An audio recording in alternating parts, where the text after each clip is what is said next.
Assalamualaikum warahmatullahi wabarakatuh. Innal hamdalillah wassalatu wassalamu ala Rasulillah wa ala alihi wa sahbihi wa man tabi'ahum bi ihsan ila yaumil qiyamah. Kepada seluruh penuntut ilmu yang hadir pada kesempatan malam kali ini, semoga Allah senantiasa menjaga keikhlasan pada hati kita dan semoga pula Allah senantiasa menjadikan hati kita cinta kepada ilmu. Karena sesungguhnya siapapun yang hatinya cinta kepada ilmu, duduk pada majelis ilmu, mendengarkan setiap uraian dan setiap nasihat yang datang dari Allah dan Rasul-Nya, maka sesungguhnya ilmu itu fungsinya sebagaimana air hujan, membasahi yang kering dan menghidupkan yang mati. Semoga kita senantiasa dijaga keikhlasan kita dan semoga kecintaan kita kepada ilmu. Kalau ada yang mati pada hati kita, Allah hidupkan kembali. Kalau ada yang kering pada jiwa kita, semoga Allah basahi kembali. Supaya kita senantiasa paham, kita mengerti, kita sadar bahwasanya tujuan di dalam kehidupan kita adalah bagaimana kita beribadah kepada Allah. Melakukan apapun yang dicintai oleh Allah, menyampaikan sesuatu yang diridhai oleh Allah. Dari perkataan, perbuatan, dan sebuah keyakinan. Dan itulah yang harusnya kita lakukan pada perjalanan hidup kita. Semoga Allah senantiasa mengingatkan kita bahwasanya hidup kita adalah ibadah. Ketika engkau sedang berhadapan dengan Quran, itu ibadahmu. Ketika engkau sedang bersama istrimu, bersama dengan suamimu, itu adalah ibadahmu.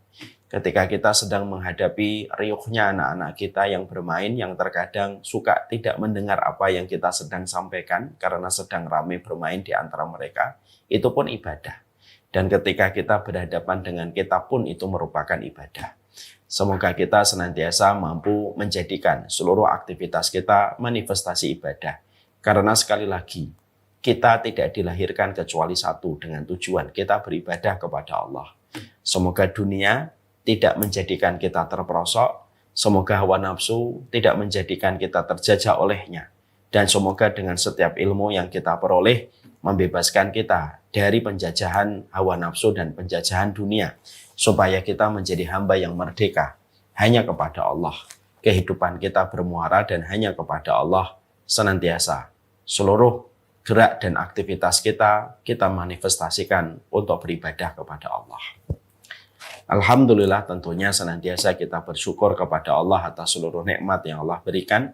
Semoga setiap kesyukuran yang kita berikan memberikan kelapangan di dalam kehidupan kita. Amin insyaallah. Kita akan melanjutkan perjalanan panjang kita. Kita melanjutkan perjalanan ketika kita membahas tentang qawaid nabawiyah.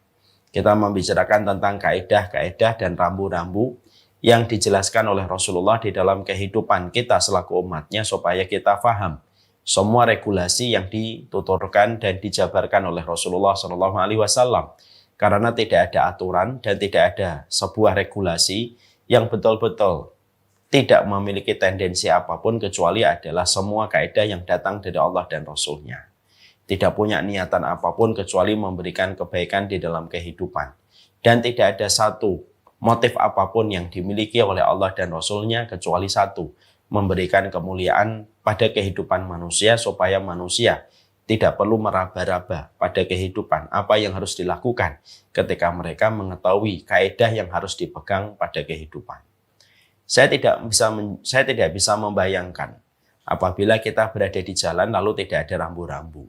Akhirnya kita tidak tahu kapan berhenti, kapan kita terus, kapan kita berhati-hati, kapan kita boleh belok. Maka yang terjadi adalah kekacauan besar. Walaupun mungkin mobil kita bagus, maka kita mungkin saja akan terjadi sebuah tabrakan satu mobil dengan mobil lainnya. Karena tidak ada aturan pada perjalanan ketika kita berada di sebuah jalan. Maka itulah yang kita bayangkan. Saya tidak bisa membayangkan kehidupan ini kalau Rasulullah tidak memberikan rambu dalam kehidupan untuk kita selaku umatnya Rasulullah SAW. Dan inilah yang menjadikan kita rambu-rambu yang dijelaskan oleh Nabi, setiap kaidah yang digambarkan oleh Rasulullah SAW. Inilah yang menjadikan kita pelajari, kita kaji satu persatu, supaya kita tahu kapan kita berhenti, kapan kita terus, kapan kita hati-hati, kapan kita mengeluarkan sesuatu. Itu semuanya telah dijelaskan oleh baginda Nabi SAW. Dan itulah yang menjadikan kita mempelajari 50 kaidah Nabi yang bermanfaat di dalam kehidupan kita, karena pada dasarnya manusia itu butuh kaidah dan butuh aturan supaya terselamatkan dari berbagai macam kerusakan dan berbagai macam benturan yang ada pada kehidupan. Kita akan meneruskan kaidah kita pada pembahasan yang ketiga, yaitu adalah mana qasad malun min sadaqah. Di antara rambu dan di antara kaidah yang dijelaskan oleh baginda Nabi di dalam kehidupan, yaitu adalah ketika Nabi menjelaskan sebuah aturan yang harus dimengerti dan diimani dan diyakini oleh setiap umatnya Rasulullah SAW. Ketika Nabi bersabda di dalam sebuah sanad yang sahih, tidaklah berkurang harta disebabkan karena sedekah yang kamu berikan. Tidaklah berkurang nominal yang kita miliki, tidaklah berkurang keberkahan harta yang kita telah peroleh, disebabkan karena apa yang kita berikan dalam bentuk sedekah dan infak kepada orang lain. Makanya kemarin kita tentunya memahami betul bahwasanya sedekah itu pada dasarnya bukan sebuah syariat yang sifatnya membebani. Tapi sesungguhnya sedekah itu merupakan bahasa kasih sayang yang datang dari Allah supaya setiap manusia tidak diperbudak dengan dunia. Kita tidak bisa membayangkan kalau dalam kehidupan kita diberikan dunia, lalu tidak ada kewajiban untuk memberikan zakat. Lalu tidak ada keutamaan ketika memberikan sedekah. Maka tentunya setiap orang akan tersengat dengan dunia dan akhirnya dia gandrung dengan dunia dan mungkin mati dengan mencintai dunia yang terus dia kumpulkan. Maka sedekah itu bukan syariat yang sifatnya membebani, tetapi sedekah itu merupakan sebuah syariat yang sifatnya supaya manusia tidak terjerat kepada sebuah cinta kepada dunia, maka Allah membuatkan jalur-jalur untuk mengeluarkan dunia yang bisa jadi. Kalau kita tidak mengeluarkan apa yang harus kita keluarkan dari zakat dan infak dan sedekah, maka justru harta itu menjadi racun bagi kita ketika kita tidak mengeluarkan. Tentunya kita juga telah mempelajari bahwasanya harta itu ketika diturunkan oleh Allah memiliki dua lapisan. Lapisan yang pertama itu kotor sekali dan harus segera dikeluarkan. Kalau lapisan itu yang pertama tidak kita segera keluarkan, ketika kita terus memegang lapisan pertama pada dunia yang Allah berikan kepada kita, justru feedbacknya itu akan menimbulkan mudarat pada kehidupan kita dan kehidupan keluarga kita. Tapi ketika kita memberikan lapisan yang pertama kepada orang yang berhak, karena memang sejatinya lapisan yang pertama pada harta kita itu bukan milik kita. Kita itu pemilik pada lapisan yang kedua. Lapisan yang pertama kita keluarkan kepada mereka yang berhak, karena itu adalah harta mereka yang dititipkan melalui kita. Maka siapapun yang mereka telah mengeluarkan lapisan pertama pada hartanya, maka dia akan memegang lapisan yang kedua pada hartanya dengan cara yang bersih. Ketika lapisan pertama telah diberikan kepada yang berhak memiliki lapisan yang pertama pada harta kita.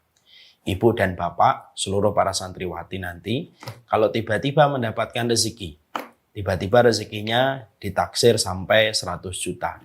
Lapisan pertama pada 100 juta itu bukan milik kita. Dan lapisan ini harus dilepaskan. Kalau tidak, feedbacknya, akibatnya akan kembali menjadi sebuah penyakit untuk kita. 100 juta itu harus dikeluarkan segera, entah 5 juta, entah 10 juta, entah 15 juta dikeluarkan untuk kita berikan kepada yang berhak. Ketika kita menahannya pada setiap harta itu, lalu pada lapisan pertama ketika kita tidak mengeluarkan dan tidak memberikan kepada yang lain, maka justru itu akan berakibat buruk karena lapisan pertama itu akan merusak pada keberkahan harta pada lapisan kedua yang ada. 100 juta, tidak dikeluarkan 10 juta, tidak dikeluarkan 5 juta, atau tidak dikeluarkan 15 jutanya. Justru itu yang akan merusak sisanya. Akan merusak 85 juta yang kita peroleh dan kita dapatkan. Akhirnya tidak bisa memberikan kebaikan ketika yang 80 juta atau 85 juta itu tidak kita berikan kepada yang lainnya. Akhirnya tidak memberikan kebaikan kepada keluarga kita, tidak memberikan kebaikan untuk kita. Dan bisa jadi itulah yang akan menimbulkan berbagai macam masalah pada kehidupan kita. Itu yang akan menimbulkan berbagai macam masalah pada kehidupan kita. Makanya Imam Ibnu Rajab itu pernah mengatakan sebuah kalimat yang patut untuk menjadi sebuah perenungan untuk kita. Wa jazaa'us sayyi'ati sayyi'atum ba'daha. balasan atas setiap keburukan itu selalu keburukan setelahnya. Jadi kalau ada orang ketika dia melakukan keburukan, dia menahan lapisan pertama pada dunianya dan tidak dia berikan kepada yang lainnya, keburukan itu tidak akan berdiri sendiri. Keburukan itu akan menimbulkan keburukan setelahnya. Makanya Allah menyampaikan wa amma man bakhila wastaghna wa kadzdzaba bil husna fasanuyassiruhu lil usra.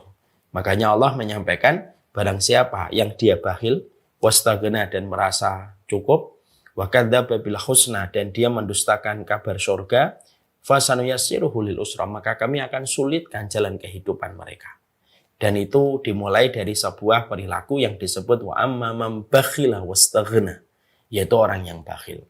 Ketika mereka menahan harta mereka dan tidak memberikan hartanya kepada orang yang sejatinya lebih berhak pada lapisan pertama pada hartanya. Jadi sekali lagi, kalau ada di antara kita dapat 100 juta, dapat 200 juta, maka sesungguhnya 5 jutanya atau 10 jutanya itu merupakan bagian yang harus kita sedekahkan. Itu lapisan pertama, itu bukan milik kita. Dan sejatinya memang lapisan itu kalau kita pertahankan justru menjadi bumerang untuk kita. Dia bisa menjadi racun. Kalau boleh saya ibaratkan, harta itu ketika turun, lapisan pertamanya itu racun. Lapisan keduanya itu madu. Kapan kita akan mendapatkan madunya dari harta kita? Kalau kita sudah mengeluarkan lapisan pertamanya. Yang kita lepaskan itu, yaitu adalah racunnya. Baru kita mendapatkan madu dari rezeki yang kita peroleh. Nah, itulah yang menjadikan kita paham bahwasanya orang yang mereka bersedekah itu pada dasarnya bukan terkena beban syariat. Kita juga sudah menjelaskan pula bahwasanya sedekah itu bukan hanya sekedar urusan fikih. Tetapi sesungguhnya sedekah itu juga merupakan bagian dari kehidupan tauhid dan kehidupan tamhis. Tauhid itu akidah. Karena pada dasarnya orang itu tidak mungkin memberikan hartanya lalu ingat kepada janjinya Allah secara gaib kalau dia tidak memiliki keyakinan kepada Allah. Makanya memang betul pembahasan sedekah itu pembahasan fikih. Berapa yang dikeluarkan, berapa kadarnya, sedekah yang wajib itu apa, yang mustahab itu apa. Itu secara teknisnya masuk pada pembahasan fikih. Tapi sedekah itu secara tema dan secara makna, sedekah itu sebenarnya adalah akidah. Sedekah itu sebenarnya adalah tauhid. Di mana setiap orang ketika dia memberikan hartanya kepada orang lain, yang itu memang harta orang lain, maka tidak bisa dia melakukan itu kecuali dia yakin. Karena harus berdasarkan kepada iman pada perkara hari akhir. Dia harus beriman kepada hari akhir, bahwasanya itu pasti akan dijaga oleh Allah. Pasti akan dilipat gandakan oleh Allah. Keyakinan dia kepada perkara gaib, kepada janjinya Allah, bahwasanya setiap apapun yang dia berikan akan kembali feedbacknya kepada dia dalam bentuk yang lebih baik. Maka itulah yang disebut dengan urusan akidah. Itu urusan tauhid. Semakin banyak orang mampu melepaskan hartanya untuk dia berikan kepada orang, pada dasarnya dia sedang berusaha menyapih dirinya dari kecintaan pada urusan dunia.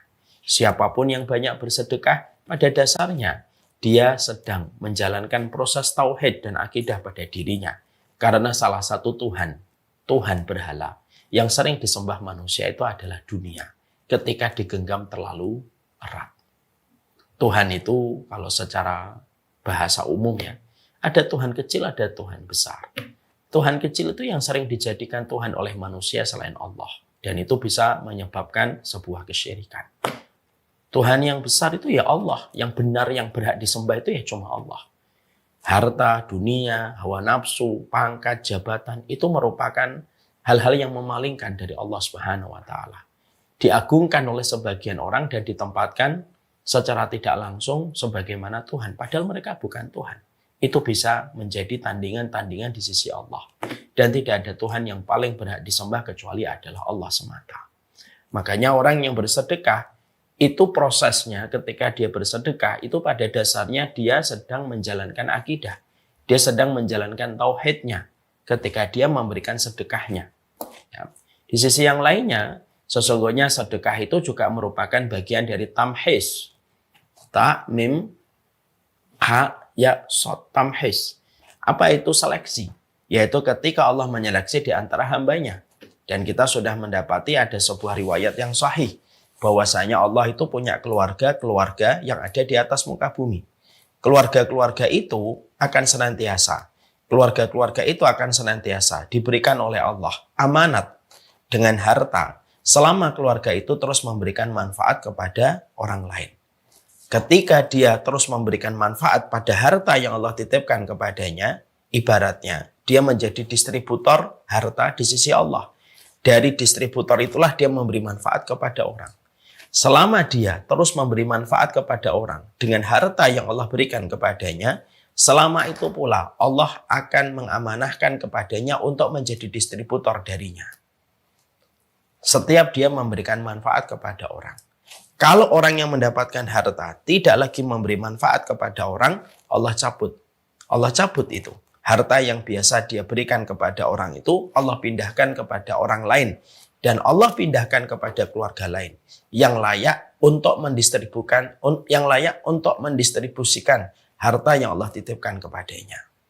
Jadi, penjelasan sederhananya, kalau ada di antara bapak dan ibu, saya, para ustadz, lalu mereka setiap mendapatkan dunia dan mendapatkan harta, dia berbagi. Selama dia berbagi, Allah akan menitipkan kembali harta kepada orang itu. Karena orang itu telah memberi manfaat kepada makhluk-makhluk Allah yang lainnya. Terkadang Allah memberikan kepada manusia harta, itu tidak langsung. Tapi Allah titipkan kepada manusia yang lain. Allah uji manusia itu, apakah dia mau untuk memberikan hartanya kepada orang di sekitar ataukah tidak. Kalau orang itu mau mendistribusikan harta dari Allah dan memberikan manfaat kepada orang di sekitarnya, maka selama itu pula Allah akan tetap menjadikan dia distributor dari setiap harta yang Allah titipkan kepadanya. Dan Allah tidak mencabut harta itu darinya selama dengan satu syarat. Orang itu tidak pernah menahan hartanya untuk orang dan hamba-hamba Allah yang lain. Tapi kalau ada manusia diberikan harta, justru dia menahan. Orang di sekitarnya tidak mendapatkan manfaat dari harta yang dia miliki, Allah tahan hartanya. Allah tidak lagi jadikan dia menjadi distributor kebaikan. Allah pilih yang lainnya. Dan betapa sedihnya kalau kita tidak menjadi bagian dari orang yang dipilih oleh Allah menjadi distributor untuk berbagi manfaat kepada orang yang lain.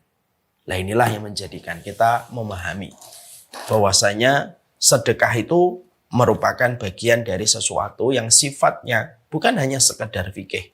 Sesungguhnya zakat itu ataupun sedekah itu merupakan bagian dari akidah dan tauhid seorang manusia. Sedekah itu juga merupakan bagian dari sebuah proses tamhis, proses memilih siapa yang layak untuk menjadi orang yang akan memberi manfaat kepada hamba-hamba Allah yang lainnya. Dan inilah yang harus kita yakini. Sekali lagi, sedekah itu tidak mengurangi hartamu. Sedekah itu tidak sama sekali merusak hartamu. Sedekah itu pada dasarnya, kamu membuang lapisan yang pertama dari racunnya supaya kamu mendapatkan madunya. Sesungguhnya sedekah itu pada dasarnya Allah berikan kepada dirimu, Allah mengujimu. Seberapa besar manfaat yang bisa kamu berikan kepada orang lain dengan apa yang Allah titipkan pada harta yang Allah berikan kepadamu dan keluargamu. Semoga kita paham tentang sisi lain sedekah dari sudut pandang dan perspektif yang harus kita mengerti. Sekarang setelah kita memahami bagaimana sedekah, mukadimahnya dan bagaimana sedekah dari sisi lain persoalan sedekah itu, kita tentunya harus mengerti apa yang harus kita lakukan. Attitude-nya, akhlaknya bagaimana ketika kita memberikan sedekah. Karena tidak ada satu syariat kecuali ada akhlaknya. Kita pun harus memiliki akhlak di dalam kita memberikan sedekah. Karena kemuliaan kita memberikan sedekah tanpa diiringi dengan akhlak yang baik, maka kemuliaan sedekah yang diberikan itu menjadi hilang. Sebagaimana pasir di atas batu yang licin yang disapu dengan angin yang kencang. Akhirnya tidak tersisa. Ya, tentunya inilah yang menjadikan kita harus paham akhlaknya apa di dalam kita bersedekah. Banyak orang hari ini terkadang mereka mampu bersedekah, tapi ternyata belum tentu mereka memahami referensi. Apa yang harus dilakukan? Apa yang harus dikerjakan di dalam menjaga kemuliaan sedekah itu dengan akhlak yang mulia. Oleh karenanya, mari kita bedah dulu. Apa yang harus dilakukan? Ya, di dalam kita bersedekah, kemuliaan akhlaknya itu apa? Supaya kemuliaan akhlak ini melipat gandakan pahala sedekah yang kita lakukan. Karena saya tidak akan pernah bosan mengatakan, sunnah itu kemuliaan. Tapi tanpa akhlak, maka akan menjadi sebuah ketimpangan. Ya. Maka sama, sedekah itu mulia. Tapi tanpa tuntunan akhlak ketika kita memberikan sedekah, maka kemuliaannya itu akan berganti dengan kehinaan. Kalau tidak kita sadari. Maka apa saja yang harus kita ketahui dan harus kita pahami. Ya. Setidaknya ada sekitar 12 poin. Ya, kita bahas. Agak singkat supaya kita selesai persoalan kaidah yang keenam. Apa perkara yang harus selalu kita jaga di dalam persoalan ketika kita memberikan sedekah kita? Yang pertama, al-ikhlasu fiha. Saya mengambil dari kitab Mawsu'atul Adab al-Islamiyah al-Murattabah ala Hurufil Hijaiyah yang ditulis oleh Sayyid An-Nada rahimahullahu ta'ala. Kita akan membahas ada sekitar 12. Yang pertama, sesungguhnya ketika kita bersedekah, ketika kita kaitkan bahwasanya sedekah itu merupakan bagian dari urusan tauhid, bahwasanya sedekah itu merupakan bagian dari akidah, kita harus paham berarti sesungguhnya sedekah itu sangat terletak kepada hati kita dan bagaimana kondisi keikhlasan hati kita. Karena apa? Karena sesungguhnya inilah perkara yang sejatinya paling urgen di dalam kehidupan kita. Bahwasanya di dalam kehidupan sedekah itu tidak akan pernah sampai kepada Allah Subhanahu wa taala apa yang kita sedekahkan sampai betul-betul kita memiliki keikhlasan di dalam kita bersedekah kepada Allah Subhanahu wa taala. Ya. Makanya ini merupakan salah satu perkara yang cukup penting. Ya, sekali lagi ya, itu harus dimulai dari sikap amalan hati kita. Itu sangat terkait pada sikap hati kita. Karena yang menjadikan nyampe itu bukan hartanya, tetapi keikhlasan yang ada pada hati kita. Allah mengatakan kepada kita pada surat Al-Hajj ayat yang ke-37. La yanalallah luhumuha wala dima'uha walakin yanaluhu taqwa minkum. Di dalam surat Al-Hajj ayat yang ke-37 Allah jelas mengatakan tidak akan nyampe dagingnya dan tidak akan nyampe darahnya. Karena memang Allah tidak membutuhkan daging yang kamu berikan. Tidak akan sampai darahnya karena Allah tidak membutuhkan darahnya. Allah tidak membutuhkan mobil yang kamu sedekahkan. Allah tidak membutuhkan rupiah yang kamu sedekahkan. Allah tidak membutuhkan tanah yang kamu sedekahkan. Allah tidak butuh itu semuanya. Yang nyampe kepada Allah bukan mobilnya, bukan rumahnya, bukan dagingnya, bukan darahnya. Tetapi yang nyampe kepada Allah itu adalah yanaluhu taqwa minkum, yaitu adalah ketakwaan. Para ahli tafsir mengatakan kata takwa yang ada pada surat Al-Hajj itu artinya keikhlasan hati kita. Ya. Dan itulah yang menjadikan kita selalu harus sadar sedekah itu harus betul-betul fokus. Konsentrasinya, titiknya pada satu poin. Bahwasanya tidak ada satu garis start di dalam kita bersedekah kecuali apa? Ya kecuali Allah semata. Bukan karena untuk menggandakan harta kita, bukan untuk mengkayakan kekayaan kita, bukan pula untuk menjadikan kita sukses di dalam bisnis dan di dalam proyek yang sedang kita jalankan. Enggak, bersihkan itu semuanya. Karena kita harus dalam kondisi ikhlas. Dan ikhlas itu apa? Ikhlas itu sebagaimana perumpamaan susu di dalam perutnya sapi. Di mana susu di dalam perutnya sapi tidak pernah bercampur dengan darah dan kotoran yang ada pada tempat yang sama di perut sapi. Pernah nggak kita mendapati seorang pemerah sapi susu, lalu susunya bercampur dengan kotoran sapi di dalam perutnya sapi? Tidak ada.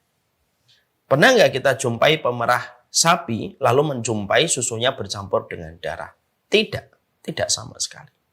Maka perumpamaan keikhlasan itu sebagaimana susu yang terletak di dalam perutnya sapi, yang betul-betul murni, tidak tercampur antara kotoran dan tidak tercampur dengan darah.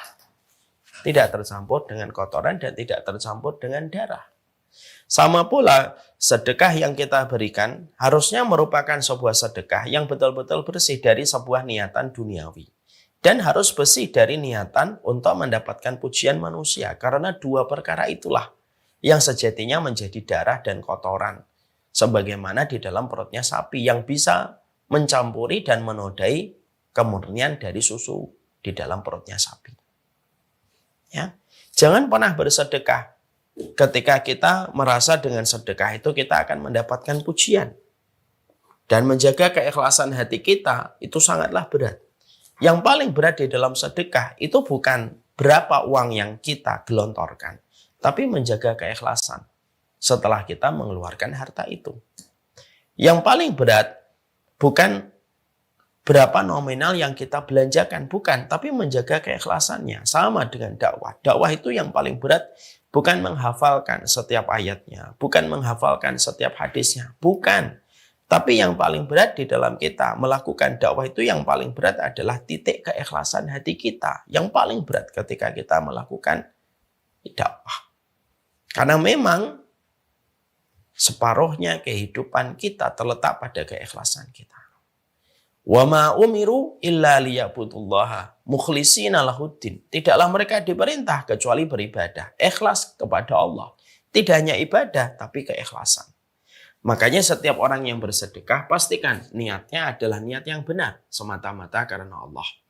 Karena dengan niat yang benar itulah terangkat seluruh apa yang kamu telah belanjakan, terangkat setiap amal yang telah kamu berikan, dan ini teguran untuk saya, untuk Ustaz Dede, untuk semuanya. Karena pada dasarnya, kalau sudah bicara keikhlasan, objek dari kata ikhlas itu adalah setiap manusia. Berjenggot tidak berjenggot, cingkrang tidak cingkrang, berilmu tidak berilmu. Dia menjadi objek dari setiap kata. Ya, dari 6 huruf. Ikhlas. Kita semuanya adalah objek dari kata yang dibaca dengan kata ikhlas. Ya.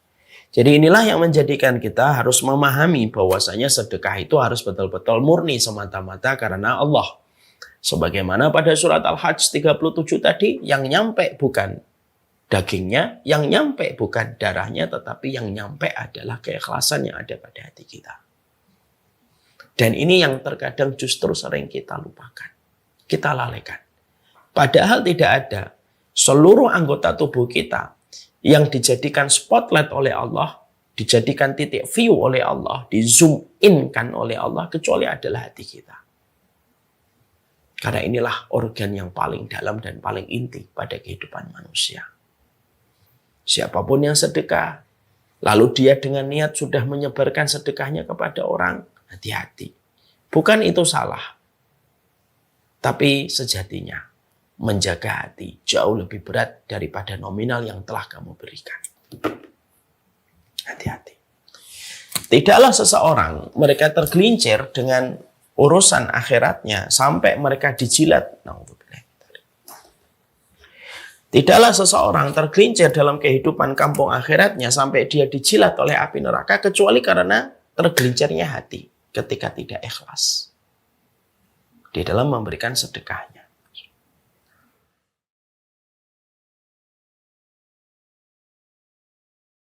Ketika dia memberikan sedekahnya. Makanya saya menyampaikan, sudah saya sampaikan dalam pembahasan kaidah yang pertama, yaitu tentang masalah hati yang ikhlas atau niat yang sholih atau niat yang sholih. Saya menyampaikan ada 3 orang yang nanti akan dipanggil oleh Allah pertama kali. Ketika seluruh manusia mereka harap-harap cemas untuk menunggu pengadilan dari Allah. Inna awalan nasi yuqda yaumal qiyamati salasatun. Orang yang pertama kali diputuskan nasibnya oleh Allah itu ada 3. Yang pertama orang yang berjihad di jalan Allah, tapi niatnya untuk mendapatkan status sebagai orang yang berani. Yang kedua orang yang mereka mencari ilmu, orang yang membaca Al-Quran, orang yang menghafalkan Al-Quran, orang yang mempelajari ilmu agama, supaya mereka disebut sebagai alim dan pula disebut sebagai qari. Yang ketiga, yaitu orang yang mereka bersedekah. Tapi sedekah itu yang harusnya menaikkan derajatnya ke surga, tapi justru sedekah itu hanya untuk bisa menjemput sebuah status supaya dia disebut sebagai orang yang dermawan. Dan rusaknya amalan besar di sisi Allah, kata para ulama, terletak kepada rusaknya niat di dalam hati. Jaga hati kita. Karena menjaga niat itu merupakan amanat konstitusi sunnah. Yang pertama itu menjaga niat. Menjaga niat. Ya, jangan ada lagi sedekah. Sedekah, misalkan, supaya kamu kaya. Sedekah supaya bisnismu lancar. Jangan. Bukan itu kita bersedekah. Sedekah tidak membangun singgasana di dunia. Sedekah itu tidak membangun fasilitas-fasilitas megah dari usaha kita yang berhasil. Sedekah itu bukan pula untuk tumpukan pujian dan respon manis dari lisan manusia. Tapi sedekah kita adalah membangun kehidupan akhirat yang lebih baik. Bukan untuk dunia. Yang kedua, yang termasuk kita harus pahami adalah yang kedua, pastikan bahwasanya ketika kita bersedekah, pastikan apa yang kita sedekahkan itu adalah harta yang bersih. Merupakan sebuah harta yang dikelola dan diambil dari harta yang halal.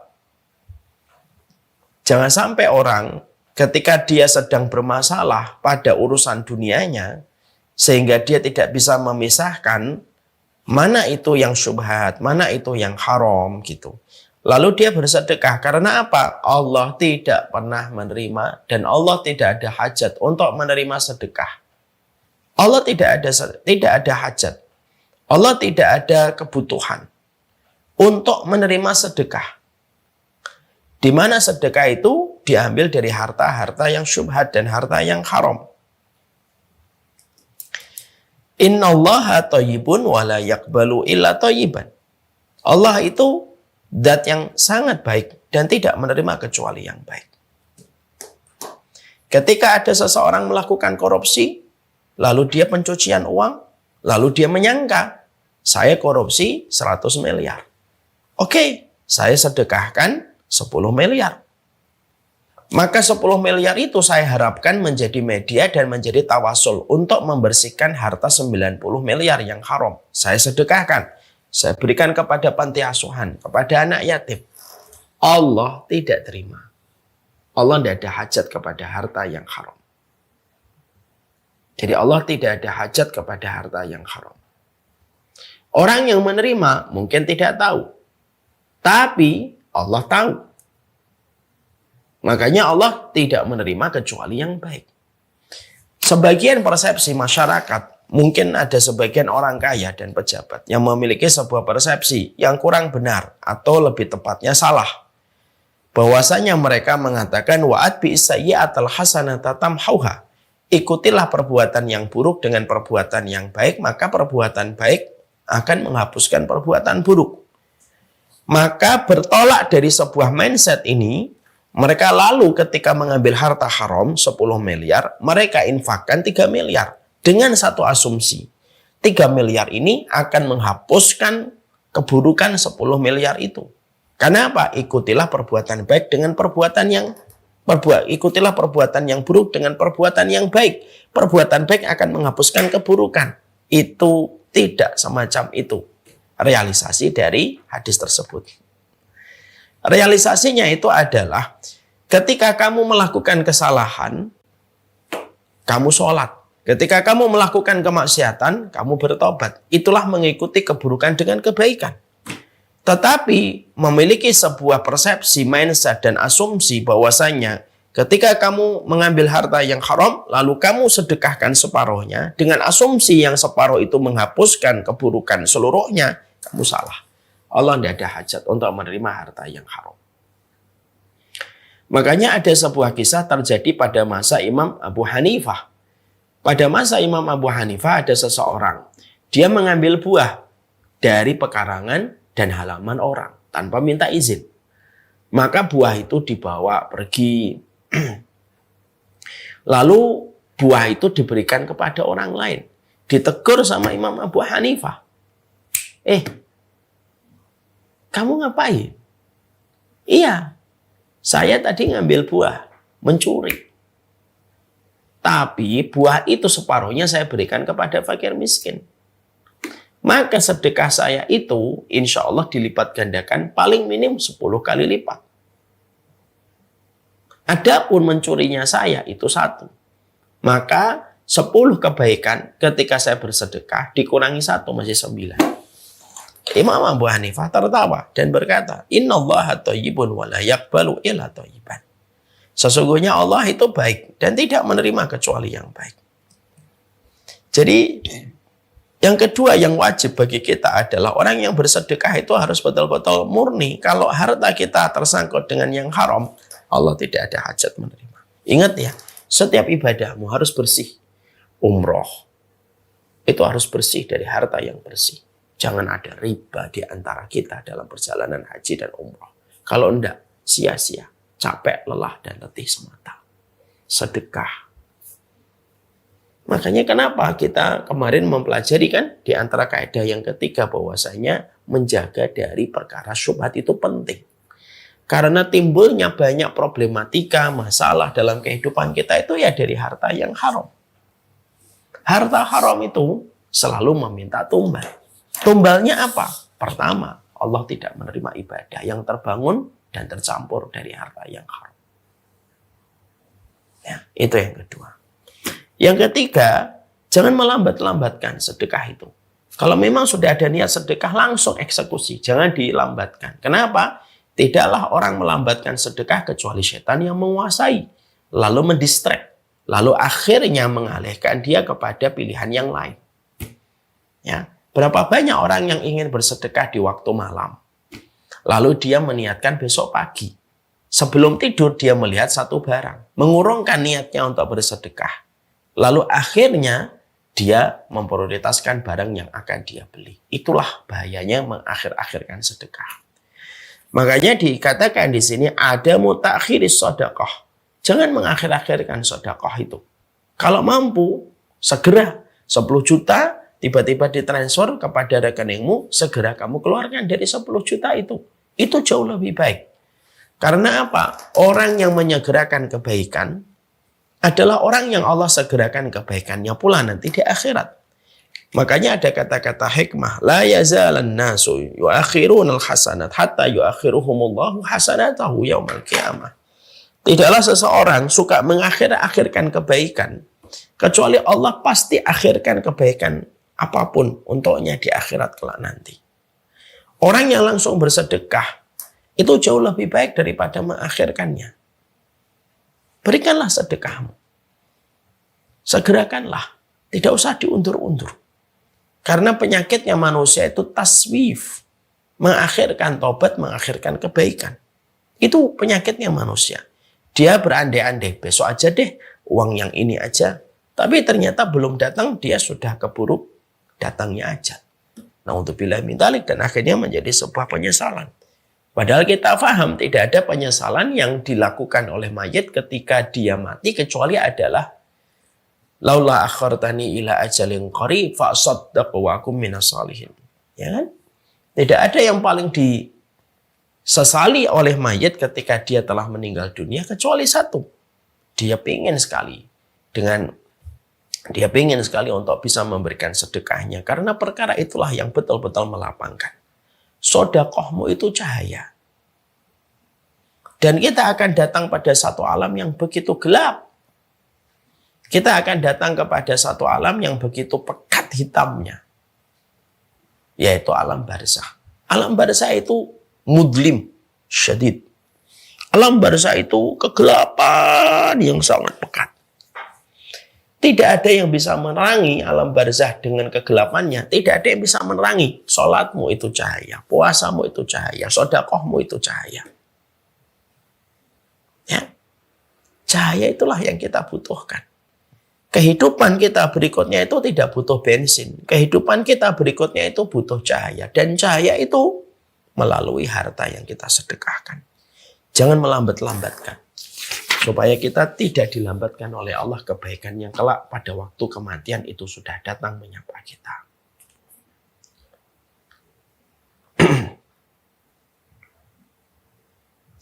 Yang keempat, yaitu adalah orang yang bersedekah itu harus paham bahwasanya sedekah yang dia keluarkan itu sebenarnya bukan dari dirinya, tapi betul-betul haknya orang yang mendapatkan sedekah itu.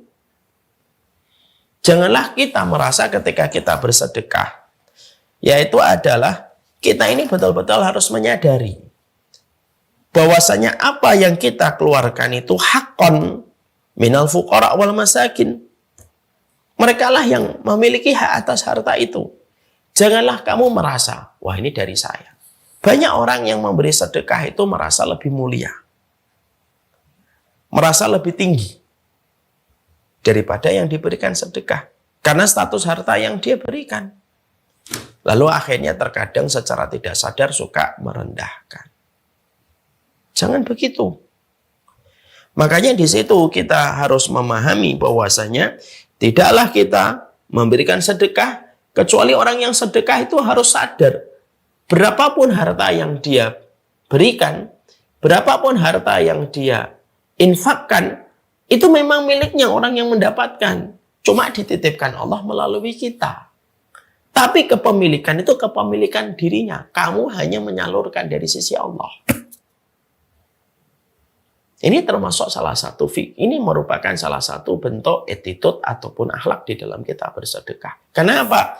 Sedekah itu ketika setan gagal menahanmu untuk bersedekah. Jadi setan itu gagal menahanmu untuk bersedekah. Jadi setan itu mendatangi kita ketika kita akan bersedekah. Ngapain kamu sedekah? Uangmu nanti kurang, kebutuhanmu masih banyak, anak-anakmu masih kecil gitu. Tapi kita terobos semua godaan setan itu, wush gitu terobos. Maka setelah itu setan langsung mengubah strategi. Tuh kan? Tuh, kamu lebih tinggi tuh. Mereka-mereka itu yang butuh sama kamu. Mana bisa mereka senyum kalau bukan sedekah yang kamu berikan?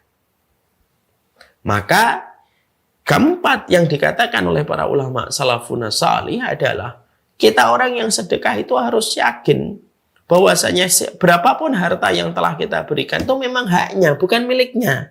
Kamu memberikan seseorang sedekah 2 juta, 3 juta, itu memang miliknya dia, bukan miliknya kamu. Jangan pernah merasa memiliki di dunia, karena semua itu modalnya datang dari Allah. Penyakitnya manusia itu yang merasa memiliki, itu penyakitnya manusia. Penyakitnya manusia itu selalu merasa memiliki. Ya. Maka di situ kita memahami betul bahwasanya termasuk salah satu attitude dan akhlak yang baik di dalam kita bersedekah, yaitu adalah itu miliknya dia. Makanya yang paling afdal kalau ada orang bertanya, sedekah itu yang paling afdal ngundang orang datang ke rumah kita untuk mereka berkumpul, berjejer, berderet, atau kita yang datangi rumahnya. Ya kita datangi rumahnya. Wong itu miliknya dia dan kita kembalikan miliknya dia. Itu yang paling afdal. Makanya Rasulullah tidak pernah mengumpulkan fakir miskin di depan rumahnya. Rasulullah yang membagi-bagi langsung ke tiap satu persatu rumah yang membutuhkan. Walaupun tidak dosa ya apabila kita ngundang karena mungkin kesibukan kita. Tapi ini dari perspektif keutamaan, mana yang lebih utama? Yang lebih utama kamu datangi dan kamu berikan langsung ketok pintunya dan kamu muliakan. Ya, kamu muliakan. Allah tidak mau setiap fakir miskin yang itu menjadi hambanya Allah direndahkan hanya karena mereka menerima sedekah.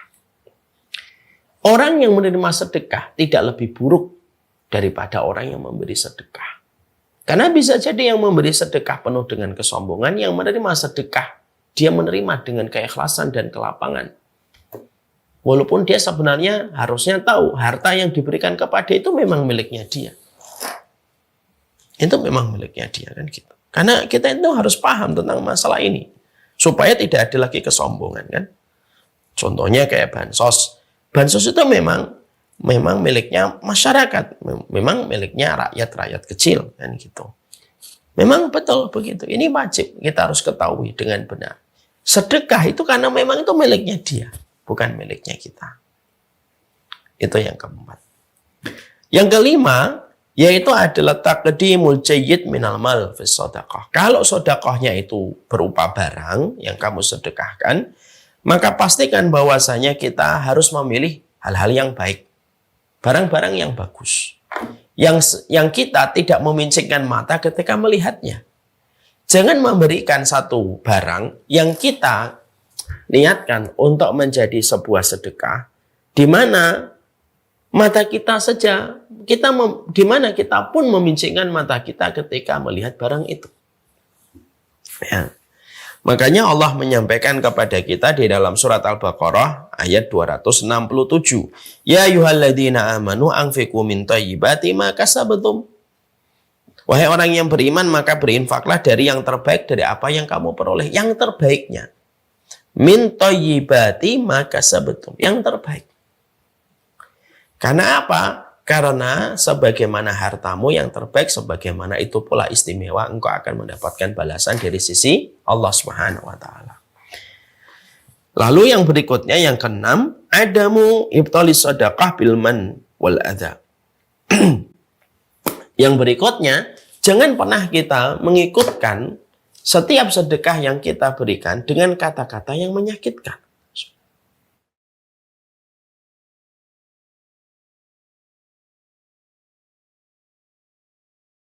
Yang bisa melukai perasaan orang yang menerima. Dan jangan pula diungkit-ungkit. Sedekah itu harus diberikan dengan sebuah konsep sebagaimana kita menulis di atas pasir pada pantai di pinggir lautan. Menulis sesuatu di pantai, ketika datang gelombang akan hilang. Itulah sedekah. Sedekah tidak usah kamu hitung, dan sedekah tidak usah kamu ingat. Tidak usah menjadi akuntan handal di dalam menghitung setiap sedekah yang telah kamu berikan kepada orang. Jangan. Karena apa? Karena ketika mengingat, maka biasanya akan menjadi tumpangan setan untuk mengungkit-ungkit kembali sedekah yang kita berikan kepadanya. Makanya Allah menyampaikan kepada kita di dalam surat Al-Baqarah 264. Ya ayyuhalladzina amanu la tubtilu shadaqatikum bil manni wal adza. Wahai orang yang beriman, jangan kamu batalkan sedekah kamu dengan mengungkit-ungkit dan menyakitkan ketika menyampaikan itu. Karena apa? Orang fakir miskin itu mereka tetap terjaga kehormatan mereka di sisi Allah. Mereka itu kalau berdoa, doanya mereka lebih mustajab. Karena kesulitan yang mereka hadapi, perutnya mereka yang kosong, lambung mereka yang perih, yang menjadikan doa mereka itu melesat di atas langit. Jangan dilukai. Karena Allah pun tidak pernah melukai mereka. Allah jadikan sebagian saudara-saudara kita miskin itu bagian dari fitrah kehidupan yang Allah jalankan pada kehidupan manusia. Dan Allah jadikan sebagian saudara kita miskin karena pada dasarnya terkadang mereka itu lebih ikhlas hatinya daripada mereka yang kaya dan lapang hartanya. Karena Allah ingin selamatkan mereka supaya mereka tidak celaka gara-gara dunia kalau terlalu berlebihan. Makanya tidak boleh bagi orang yang mereka itu bersedekah itu mengungkit-ungkit, menyebutkan, lalu menyebutkan dengan gestur tubuh yang sifatnya itu merendahkan. Ada itu tidak hanya dengan ucapan, ada itu dengan gestur tubuh pun tidak diperbolehkan kita. Jadi inilah yang menjadikan kita akhirnya memahami betul. Termasuk di antara perkara yang kita harus mengerti tentang perkara sedekah ini, jagalah. Supaya jangan sampai terjadi perkara yang sifatnya itu melukai hati orang yang menerima sedekah. Makanya sampai-sampai teknis di dalam kita memberikan zakat itu tidak usah menyebutkan kalau itu zakat. Ya.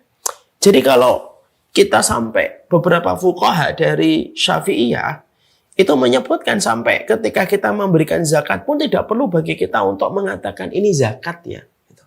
Untuk menjaga perasaan. Untuk menjaga perasaan orang yang menerima zakat kita. Artinya, setiap orang fakir miskin itu terjaga kehormatan mereka di sisi Allah. Dan sedekah yang kita berikan itu harusnya tidak boleh mengurangi kehormatan mereka. Walaupun mereka menerima sedekahnya. Karena sedekah itu milik dia, bukan milik kita. Itu memang miliknya dia.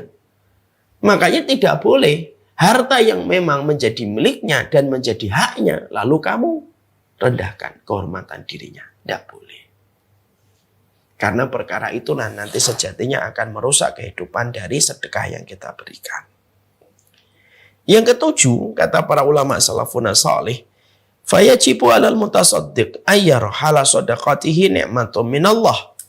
Orang yang bersedekah itu harus selalu merasa bahwasanya ketika dia bersedekah itu bukan karena kemampuan dia untuk mengumpulkan harta, tapi betul-betul karena nikmat yang Allah berikan kepadanya.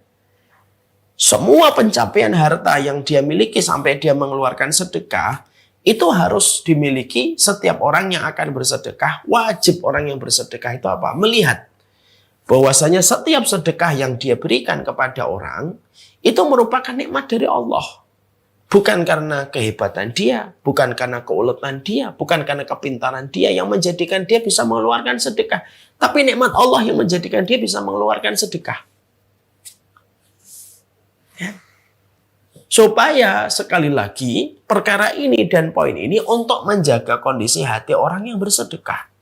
Karena ternyata kalau kita membaca akhlak dan attitude orang ketika mereka bersedekah, itu lebih banyak berbicara tentang kondisi orang yang bersedekah. Karena apa? Yang merusak sedekah itu kondisi orang yang bersedekahnya. Kondisinya sombong, kondisinya dia yang merasa berat dengan harta itu, lalu dia secara sukarela dia berikan sama orang, sering mengungkit. Enggak. Kamu sedekah itu bukan kamu sukarela. Memang itu miliknya orang itu yang kamu harus berikan. Dan itu pun tidak terjadi bukan karena kehebatan kamu mengumpulkan harta. Kamu sedekah itu karena nikmat yang Allah berikan kepada hidupmu sampai kamu bisa sedekah. Jadi kalau ada orang tidak mau sedekah, itu pada dasarnya bukan dia yang tidak sedekah. Mungkin Allah yang tidak mau orang itu bersedekah. Supaya Allah nanti bisa menghisapnya dengan hisap yang berat. Hati-hatilah kalau hartamu sudah tidak diinginkan oleh Allah untuk kamu sedekahkan. Itu hal yang paling tragis pada harta manusia. Jadi harta yang paling tragis itu apa? Harta yang tidak Allah inginkan dari harta itu yang dimiliki seseorang untuk disedekahkan. Berarti harta itu akan menjadi hisap yang panjang sekali. Lalu disebutkan ala yaro al mutasaddiq li nafsihi manna. Jangan sampai orang yang mereka itu betul-betul bersedekah itu memandang dirinya itu dengan perasaan sombong kepada apa yang bisa disedekahkan. Ya. Bahwasanya ketika dia memberikan harta, setiap orang yang bersedekah itu harus segera memegang hatinya dan menasihati hatinya, mensucikan hatinya, berbicara dan berdialog dengan hatinya. Kamu sedekah ini bukan karena keutamaanmu ya, ini semata-mata keutamaannya Allah. Supaya tidak terasa ujub pada dirinya. Karena ujub inilah perkara yang sifatnya nanti akan merusak setiap ibadah yang kita lakukan. Kesombongan pada ibadah itu kesombongan yang paling tragis. Kenapa? Kesombongan pada ibadah itu termasuk kesombongan paling tragis. Karena orang yang sombong pada ibadahnya, belum tentu ibadahnya diterima, dia sudah sombong.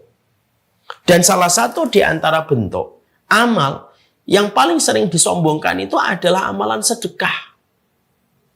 Makanya ketika orang bersedekah, pegang hatimu, kondisikan jiwamu, sucikan jiwamu, bersihkan hatimu, berdialog dengan hati kita. Gak boleh sombong ya ini ya. Nggak boleh sombong ya ini, sedekah 2 juta, 3 juta, 50 juta, 100 juta. Nggak boleh sombong ya. Udah letakkan aja. Itu semuanya karena keutamaan Allah semata. Bukan karena hebatnya kita sudah bisa merelakan harta itu. Kemudian yang ke-9. Janganlah kita mengakhirkan sedekah hanya karena ragu kepada yang menerima. Jadi karena kita ragu sama orang yang menerima, akhirnya kita lambat-lambatkan sedekah. Kalaupun kamu bersedekah, ternyata yang menerima sebenarnya tidak pantas menerima sedekah itu, tapi itu kamu lakukan karena kamu tidak tahu, maka itu tidak mengurangi pahalamu. Banyak orang yang terkadang mengakhir-akhirkan sedekah dan berkata, udahlah nanti aja lah. Saya belum yakin sama dia. Akhirnya diakhir-akhirkan itu. Karena mengakhirkan sedekah itu sama dengan memperpanjang waktu keburukan akan terus berputar-putar pada dirinya ketika tidak segera membuang racun pada dunia yang Allah berikan kepadanya. Jadi sedekah itu mempercepat keluarnya racun pada diri dan kehormatan suatu keluarga. Makanya ada sebuah riwayat yang sahih dalam riwayat Bukhari dan Muslim. Ya, ada orang kaya raya ketika dia ingin sedekah, malam-malam dia nyari orang. Lalu dia bergegas mencari seseorang. Yang diberikan itu seseorang. Lalu dia lari. Paginya tersiar kabar, ada seorang pezina diberi sedekah. Lalu orang yang memberi sedekah itu berkata, semoga sedekah saya kepada pezina bisa menjadikan dia bertobat dari zinanya. Malam berikutnya, kata Rasulullah, dia berkeliling kembali mencari orang yang dilihatnya itu pantas mendapatkan sedekahnya. Ada seseorang, dia lihat pantas mendapatkan sedekahnya, dikasih sedekah, dia langsung lari karena dia pengen menyembunyikan sedekahnya. Pagi harinya tersiar kabar, oh ada pencuri yang dikasih sedekah. Dia tidak menyesal dan mengatakan, semoga pencuri itu bertobat dari kejahatannya setelah mendapatkan sedekah dari saya. Hari yang ketiga, dia bersedekah lagi, nyari orang yang bersedekah malam-malam. Ternyata ada orang kaya yang dikasih sedekah sama dia. Pagi harinya tersiar kabar. Maka pagi harinya dia berkata, semoga orang kaya itu bisa bersedekah sebagaimana saya bersedekah. Artinya, kalau kamu pengen bersedekah, sedekah. Gak usah karena ragu, akhirnya mengakhirkan kamu untuk sedekah. Kamu lihat seseorang, kamu pengen ngasih-ngasih aja. Gak usah kamu pikir, wah ini kelihatannya ada mafianya nih. Ada komplotannya ini. Oh ini biasanya ada mafianya. Tidak usah. Kalau memang kamu pengen ngasih-ngasih. Kalau ternyata setelah itu ada penyelewengan pada harta yang kita berikan kepadanya. Itu tanggung jawab dia dengan Allah. Tapi tidak mengurangi pahala kita sedikit pun. Jangan mengakhirkan sedekah. Hanya karena kita terlalu lama memverifikasi seseorang. Ketika akan memberikan sedekah. Yang ke-10. Utamakan yang paling dekat dulu dengan kita. Utamakan yang paling dekat dulu dengan kita. Jangan jauh-jauh dulu. Jangan sampai kamu begitu dermawan sama orang yang dikenal dari kejauhan, tapi kamu dikenal pelit sama orang yang menjadi saudara-saudaramu. Takdimu dhawir rahim. Kata para ulama itu apa? Takdimu dhawir rahim. Muliakan, prioritaskan orang yang menjadi kerabatmu, nasabmu, baik karena susuan, baik karena pernikahan, atau baik karena ataupun karena keturunan. Karena dhawir rahim itu apa? Orang yang pernah rahim punya kaitannya rahim yang sama dengan kita, atau orang yang pernah susuan, atau orang yang mereka itu adalah terikat dengan pernikahan pada keluarga kita. Itu yang kita utamakan dulu. Banyak orang yang terkadang dia dikenal dermawan sama orang dari kejauhan, tapi orang dekatnya itu mengenal dia sebagai orang yang pelit. Tidaklah solih seseorang, sampai orang yang di dekatnya mengatakan dia solih, dan orang yang jauh mengatakan dia solih. Dan itulah yang menjadikan kita memprioritaskan mereka. Ya. Kemudian yang ke-11, yaitu adalah kalau bisa menyembunyikan. Kenapa menyembunyikan itu menurut para ulama itu lebih baik? Karena apa? Allah paling senang kalau kita menyembunyikan. Uktumu hasanataka asyaddu min sayyiatika. Tutup itu kebaikanmu sebagaimana kamu menutup keburukanmu. Menutup itu jauh lebih baik. Saya pengen memperlihatkan. Boleh, tidak apa-apa. Tapi harus jaga niatnya. Dan menjaga niat ketika kita memproklamirkan sedekah itu tidak gampang. Ustadz ngomong tidak gampang. Para ulama-ulama yang lebih solid daripada kita aja ketakutan kok kalau sedekah mereka ketahuan. Apalagi cuma kita, manusia di akhir zaman. Walaupun saya tidak mengatakan orang yang memperlihatkan sedekah itu langsung dikatakan riya, kita juga tidak boleh mengatakan orang riya. Antara dia dengan Allah yang tahu. Tapi kalau kita mencontoh generasi terbaik umat ini, mereka menyembunyikan sedekah mereka. Dan yang terakhir, yaitu adalah jangan pernah mengambil kembali sedekah yang telah kita berikan. Karena apa? Karena itu bukan milikmu. Jangan hanya karena kecewa. Jangan hanya karena kamu bermasalah dan berkonflik dengannya. lalu kamu tega mengambil kembali sedekah yang pernah kamu berikan kepadanya. Aib itu. Dan itu tidak ada marwah orang yang semacam itu dan tidak ada kehormatannya. Inilah yang menjadikan kita memahami ya, Masya Allah, manajemen kita dalam kehidupan dengan rambu yang datang dari Nabi. Yang keenam, pastikan harta yang ada di kita sekarang jangan sampai itu menjadi racun. Cara untuk menjadikan harta kita tidak menjadi racun apa? Buang lapisan yang pertama. Nikmati lapisan yang kedua. Lapisan yang kedua itu madunya. Lapisan yang pertama itu racunnya. Berikan kepada dakwah, berikan kepada tempat-tempat kebaikan, insya Allah. Maka itulah yang akan memberikan keberkahan pada setiap urusan kita. Banyaknya masalah pada kehidupan kita karena banyaknya racun pada harta yang masih berputar-putar di kita yang seharusnya tidak menjadi milik kita. Ya.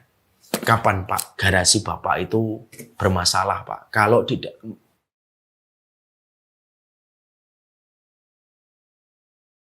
kapan garasi kita itu bermasalah?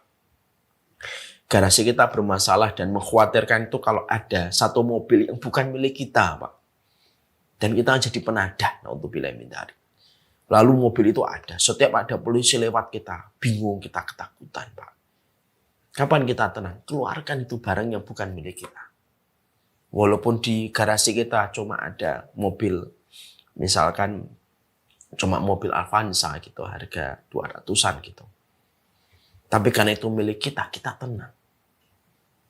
Daripada di garasi kita ada mobil Mercy, harganya 3 miliar, tapi itu kita penadah. Kita pasti dalam kondisi gelisah. Kegelisahan itu bisa jadi adalah datang dari harta yang bukan milik kita, tetapi tidak segera kita keluarkan. Na'udzubillah min dzalik. Sallallahu ala nabiyina Muhammad. Pembahasan kaidah yang ke-6 telah selesai. Semoga Allah memberikan hidayah kepada kita untuk beramal.